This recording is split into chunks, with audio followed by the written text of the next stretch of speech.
The autumn wind howled through the creek like a banshee's wail, carrying with it the scent of dust. In the flickering lamplight of the Silver Dollar Saloon, something impossible had just happened. Magnus Blackwood, the most celebrated illusionist to ever grace the frontier, had vanished into thin air during the climax of his greatest performance. But what the stunned audience didn't know was that by sunrise, his enemies would begin disappearing one by one, and the real magic was just beginning. It was October 15th, 1887, and the Silver Dollar was packed tighter than a coffin. Magnus Blackwood stood center stage, his coal-black coat gleaming under the gas lamps, his piercing blue eyes scanning the crowd with the intensity of a hawk. For 3 months he'd been the talk of every mining camp from Colorado to California. Tonight was supposed to be his farewell performance before heading east to the grand theaters of New York City. "Ladies and gentlemen," Magnus announced, his voice carrying effortlessly over the tobacco smoke and whispered conversation. "Tonight, you will witness something that will challenge everything you believe about the nature of reality itself." The crowd leaned forward. Miners still covered in coal dust sat shoulder to shoulder with fancy-dressed gamblers. Even Sheriff Tom Brady had abandoned his usual post to witness what everyone was calling the performance of a lifetime. Magnus reached into his coat and produced a deck of cards that seemed to shimmer with their own light. These fanning them with one "Hold the power, truth, friend." His eyes found several faces in the crowd, and those men shifted uncomfortably in their seats. What the audience didn't know was that Magnus Blackwood wasn't just an entertainer. 3 years ago, his younger brother Samuel had been murdered in this very town, shot down in cold blood during a rigged poker. The killers had walked protected by corrupt officials and intimidated witnesses. Magnus had spent those 3 years learning not just the arts of illusion, but also the deeper mystery that some folks whisper in the shadows of the frontier. He'd made a deal with forces that most rational minds would dismiss as superstition. Tonight, he intended to collect what was owed. "I need a volunteer," Magnus called out, his gaze settling on a particular table near the back. "You there, Mr. Dutch Krensky? Why don't you join me on stage?" Dutch Krensky was a mountain of a man, 6'4", with hands like ham hocks, and a reputation for violence that stretched across 3 territories. He was also the man who had put a bullet in Samuel Blackwood's back and laughed about it. Dutch hadn't expected to be called out, and his face went pale beneath his thick beard. "Come now, Dutch," Magnus pressed, smile never wavering. "Surely a man of your reputation isn't afraid of a simple card trick." The crowd began to murmur and chuckle. Dutch had no choice but to stand up, his boots thundering against the wooden floor. As he made his way to the small stage, he towered over Magnus by nearly a foot, but there was something in the illusionist's eyes that made the big man nervous. "Pick a card, any card," Magnus, extending the deck. "But choose carefully, Dutch. Some choices have consequences." Dutch's thick fingers fumbled through the deck before selecting a card. He glanced at it, and his face went white as fresh snow. The card showed a gallows with a noose swaying in the wind. "Interesting choice," Magnus murmured. "Now, place it back in the deck." As Dutch returned the card, Magnus began to shuffle with movements so fluid they seemed impossible. The cards appeared to move of their own accord, dancing between his fingers like living things. "Your card will now reveal itself," Magnus announced to the crowd, "but not in the way you might expect." He threw the entire deck into the air. The cards scattered like startled, and when they settled on the stage, they had arranged themselves in a perfect circle around Dutch Krensky. Every single card showed the same image, the gallows. The crowd gasped, but Magnus was. He pulled out a small silver mirror, no bigger than his palm. "This mirror shows not what is, but what will be. Dutch, look into it and tell everyone what you." Dutch stared into the mirror, and whatever he saw there made him stumble backward.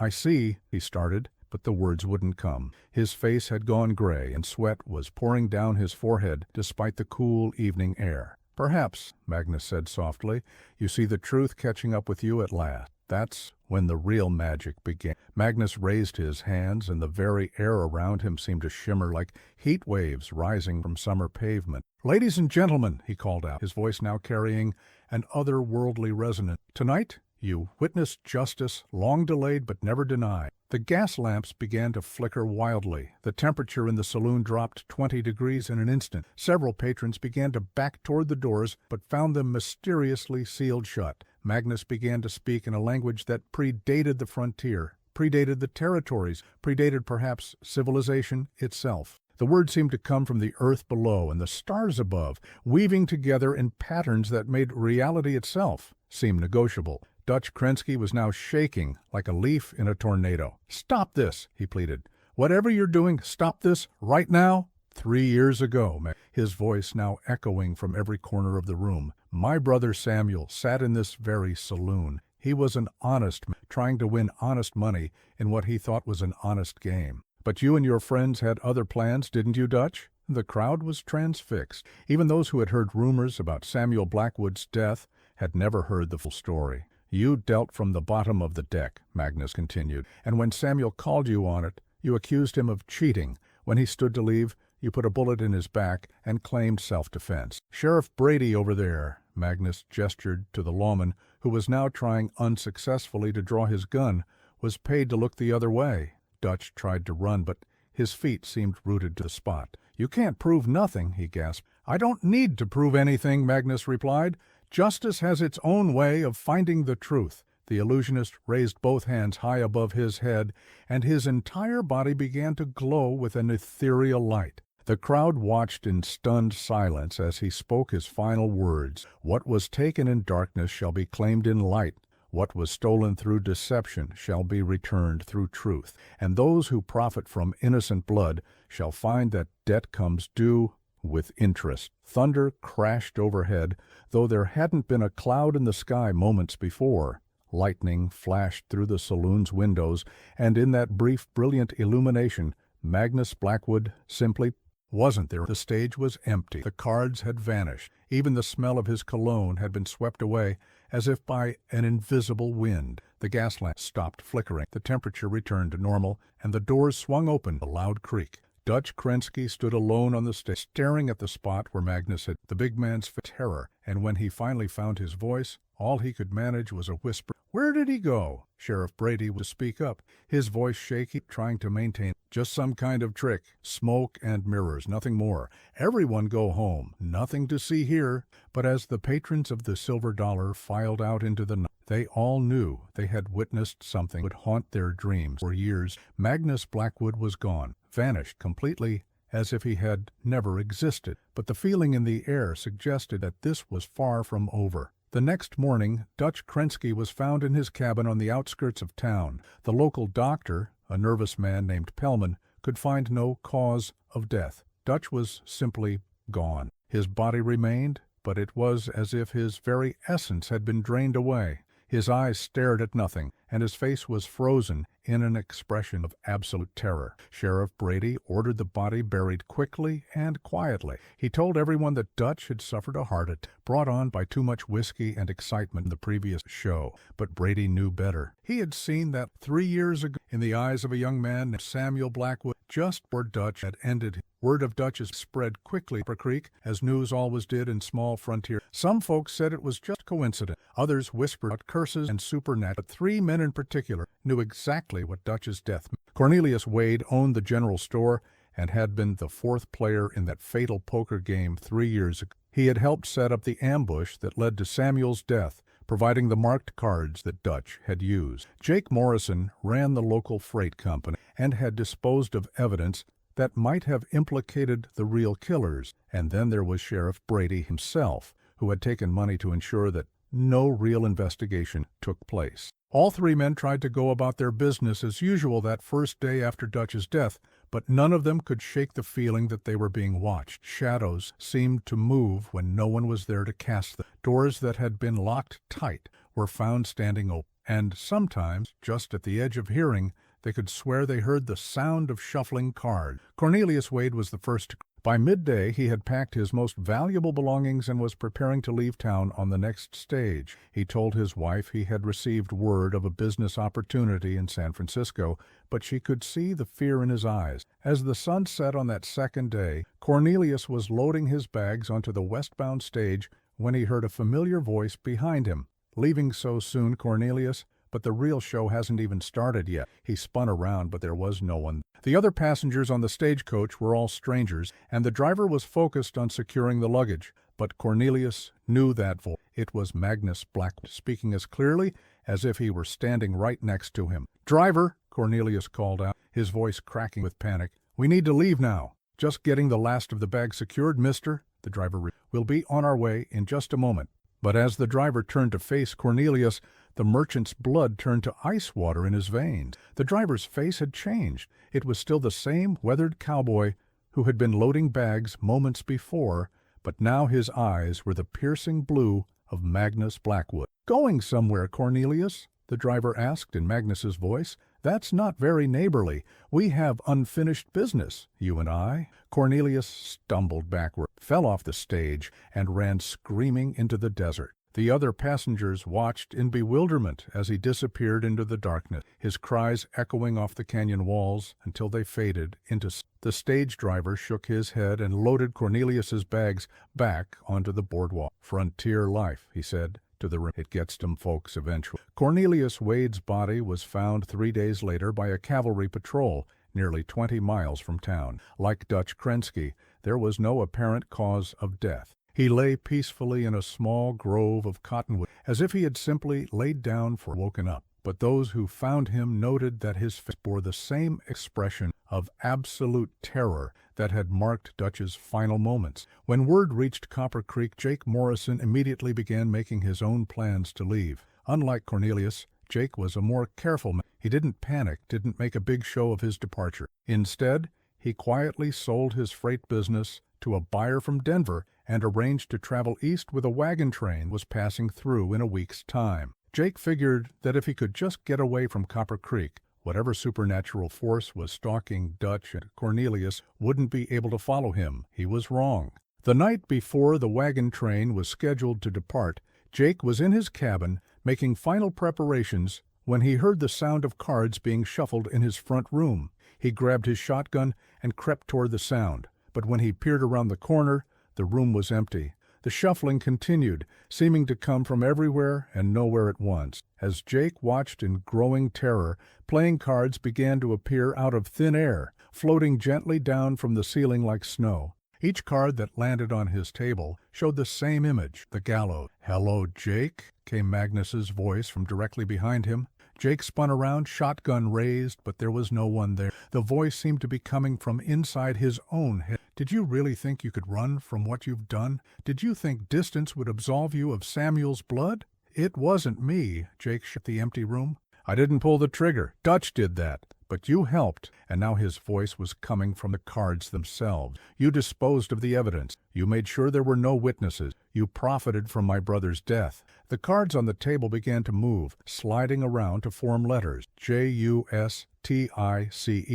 Jake fired both barrels of his shotgun at the table, but the blast passed harmlessly through the cards, which reformed immediately. "What do you want?" he pleaded. "What I want is what was taken from his life, his future, his chance to see justice done. Since I can't give him those things back, I'll settle for ensuring that those responsible pay the price they should have paid 3 years ago." The cards rose from the table and began to swirl around Jake like a tornado of accusation. Each one whispered a different piece of evidence, a different memory of that night 3 years ago, when an innocent man had been murdered for the crime of being honest. Jake tried to run for the door, but it slammed shut before he could reach it. The windows did the same, sealing him inside with the swirling accusation of 52 pieces of pasteboard that somehow held more power than any judge or jury. "Please," sinking, "I'm sorry. I'm true. Sorry doesn't bring back the dead, Matt, but justice has a way of balancing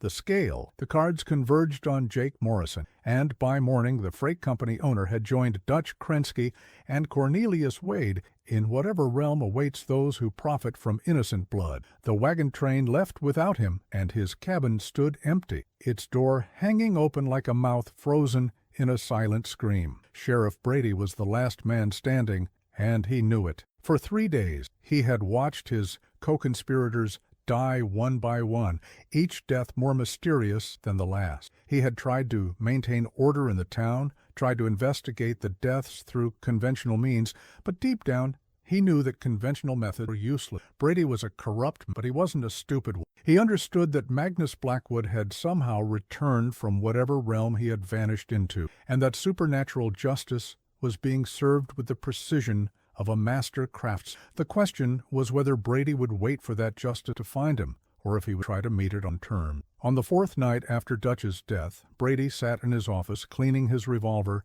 and thinking about Samuel. The kid had been green, fresh off a farm, and trying to make his fortune in the silver mine. He'd been polite, hard-working, and honest a fault. In a corrupt town like Copper Creek, virtue made him dangerous to men like Brady, who had built their power on deception and violence. The plan to eliminate Samuel had been Dutch's idea, but Brady had been happy to go along with it. The kid was asking too many questions about missing shipments from the mines, getting too close to the truth about certain officials were skimming profits from the mining company. It would have been easier to out of town, but Dutch had wanted to make an example of. Now, as Brady sat in the flickering lamplight of his office, he wondered if those few $100 in bribes had been worth the supernatural retribution that was stalking him. The answer, he knew, was no. "I was wondering when you'd finally show yourself," Brady said to the empty office. The air shimmered, and Magnus Blackwood stepped out of what appeared to be a fold in reality itself. He looked exactly as he had the night he vanished, except his eyes now held depths that seemed to contain eternity. "Sheriff Brady," Magnus said politely, as if they were meeting for coffee instead of a supernatural reckoning, "I saved you for last because your betrayal cut the deepest. A corrupt merchant, a crooked businessman, even a hired killer. These are expected evils in a frontier town. But a man sworn to uphold the law who sells justice to the highest bidder? That's a special kind of corruption." Brady kept his gun holstered. He had seen what happened to the others, and he knew that conventional weapons would be useless against whatever Magnus had become. "What are you?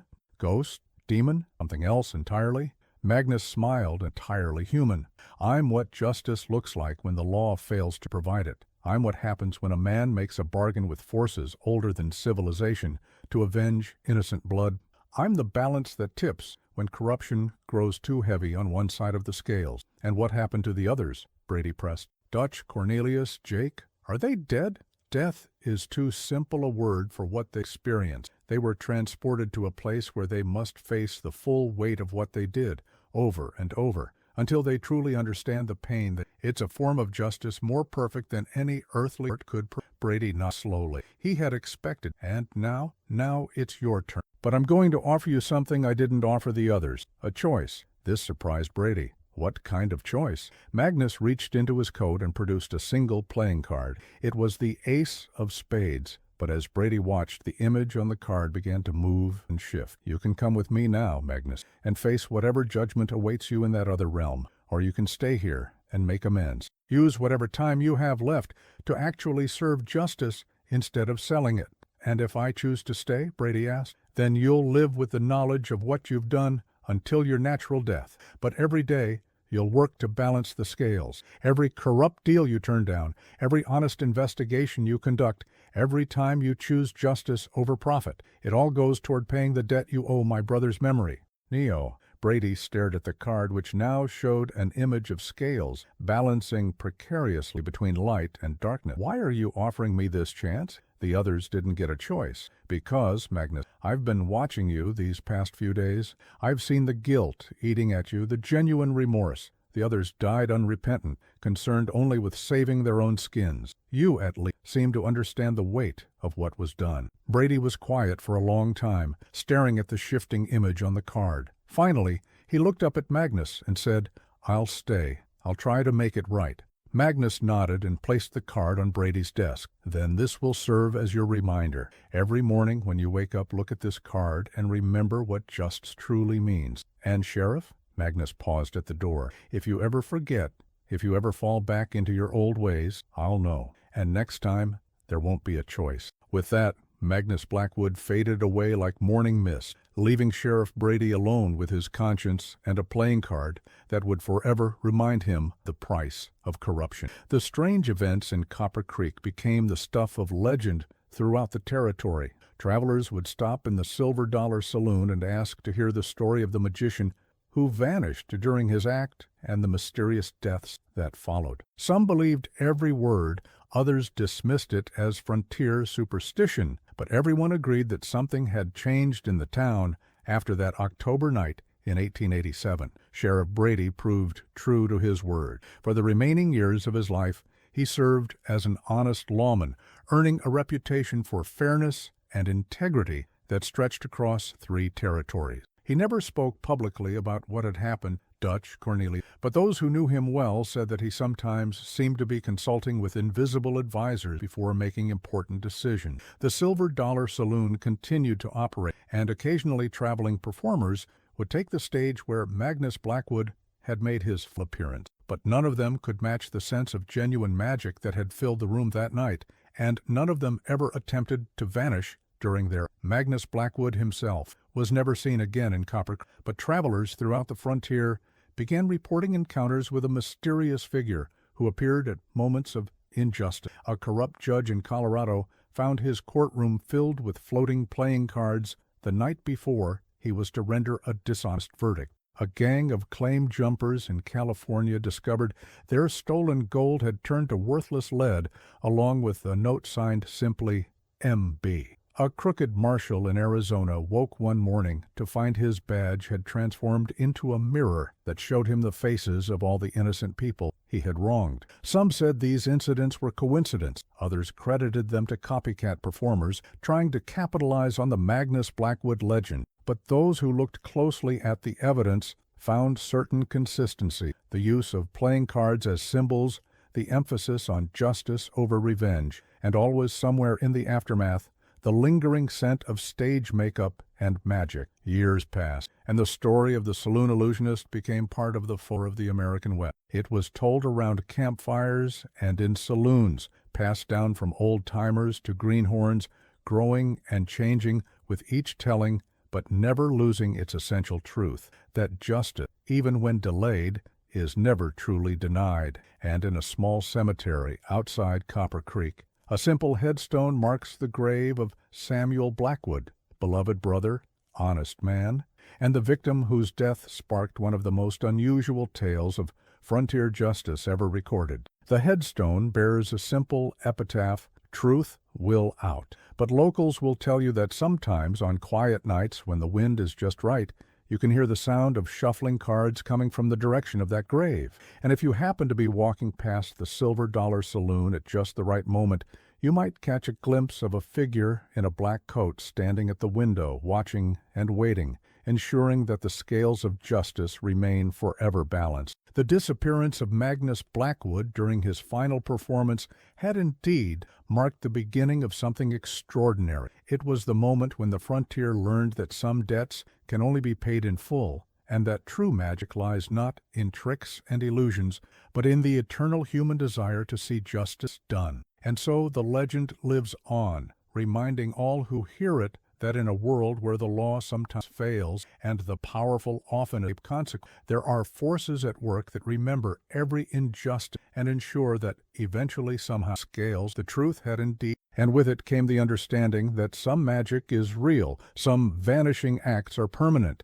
and some debts can only be paid in the currency of absolute justice. In the end, Magnus Blackwood had kept his promise. The enemies who had taken his brother's life had disappeared one by one, not into death, but into a reckoning far more complete than any earthly punishment could provide. The corrupt sheriff had been given a chance at redemption and had taken it, and justice, delayed but never denied, had finally been served. The saloon still stands in Copper Creek, now a museum dedicated to the strange events of that October night in 1887. Visitors can see the stage where Magnus performed his final act, and some claim that if you stare at it long enough, you can almost see a figure in a black coat taking his bow before stepping through a door that leads not off stage but into legend itself. And sometimes, a playing card will flutter down from the rafters and land at a visitor's. It's always the same card, the Ace of Hearts, and it always bears the same message written in elegant script: justice remembers.